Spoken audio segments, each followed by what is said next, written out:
One other song off of the, I'll say off of the EP, and then I want to go back into a few songs off of the Begin Again, if that's okay. Yeah, that's great. So the other, I guess, how do I even say this? I was thinking of my mom when I was listening to Remember the Life and Not the Death, because my mom died a few years ago, and her whole thing was, I do not want a funeral, I want a celebration, right? So Absolutely. we had a bunch of balloons and stuff, and I went, and I was cool with it. I had to kind of convince my dad about it and all that stuff. And it made some people kind of uncomfortable. And I went, but this is what it is, right? And then you wrote this song, and I'm like, I love you. Yeah. Thank you. I mean, that's... I would have played it if you'd recorded it by that time. That's awesome. That's awesome. No, that's what that song is for. The unfortunate things that I've had, far too many people, friends and family alike, die in, I guess for lack of a better word, say an unfortunate circumstance. Okay.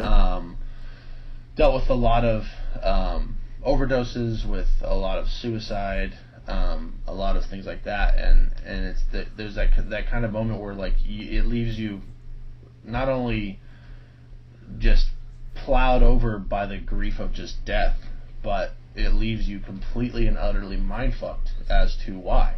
Sure. You know? Sure. It's not like someone just got old and they died, or they got cancer and they died. Like the age or anything like that, it's like it shouldn't have happened, and that kind of whole frame of mind will absolutely destroy you. Sure.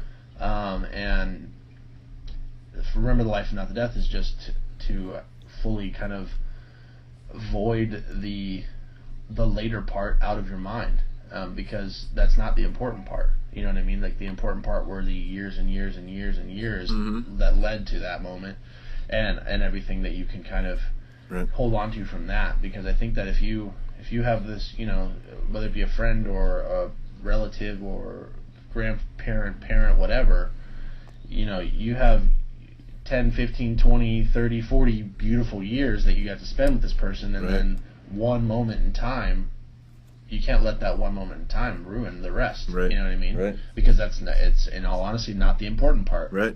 Yep. So that's a very difficult thing to do, and I think that song is one of the most important songs for me, because it definitely is. It's very close to me, and helped me, in writing it, to kind of have that frame of mind. But at the same time, like, it's a very hard thing to deal with, and I think that for me, music has done that, where there's been a song that would help me through a specific kind of emotion and place in my life, and that song for me is important to write, because it was like that people need something to fucking turn up really fucking loud and sob their eyes out and like remember the good parts. Right.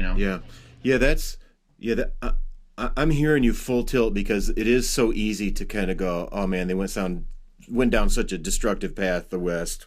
2 years, 2 weeks, whatever it was. Exactly. But there's also that part of me that I think about more now that I have kids, right? It's like, you don't want to turn out like, fill in the blank, right? It's like, you don't, so there is still a part of it's like, if you see somebody who's going down, maybe it'll make me open the door to a friend's place and go, are you okay? Instead of just, that's what I'm hoping. So there's a flag on both sides. You know what I mean? So yeah. Exactly. Right. And the even bigger crazy thing is that, especially with a lot of times with suicide, there's not a lot that most people even see. Right. Because I feel that if most people are in that mindset to where that's happening, like they're not going to let people know about it. Like, in most cases, this, and I've said this, and people think that it sounds insensitive, but it's the truth. I think in most places, people that talk about committing suicide, they're just doing it because they want someone to make sure that they don't. Yeah. And if that's the decision that someone makes, as absolutely horrible as it is, like, they're not going to talk about it. So you're not going to be able to open that door or whatever. And even still, as horrible as that is, and as horrible as anything, or as horrible as a friend overdosing or anything, it's like you can't remember that part. Or it will totally just make the rest of their life null and void, because that's the only thing you'll remember. And I'm sure there's 10 million other great memories that you could think of besides that one. Yeah, and it's almost just, and I mean this really, I mean, I don't mean to be flippant about it, but it's almost like just a bad decision. Yeah, it is. It is, and it's you can't hold on to that. You can't. There's I'm a very firm believer. Like, a lot of shit is very cut and dry. Like, you can decide to do one thing or you can decide to do the other. Right. That's I'm always like that with people that are in shitty moods. It's like, well, it's a fucking choice. Right. You're deciding right now to be in a shitty mood or a good mood. Or you're deciding to let something bother you and it's going to ruin your day, or you don't. Right. And a lot of people, I mean, I've always been a person that, like, shit doesn't really get to me. It takes a lot to, like, really fuck me over for a whole day, you know? Like, I can have something bad happen and be in a real shit place, but in 30 minutes I'll be fine. Right. But it's the kind of thing where it's a choice. You know, it's a choice to remember the good or remember the bad.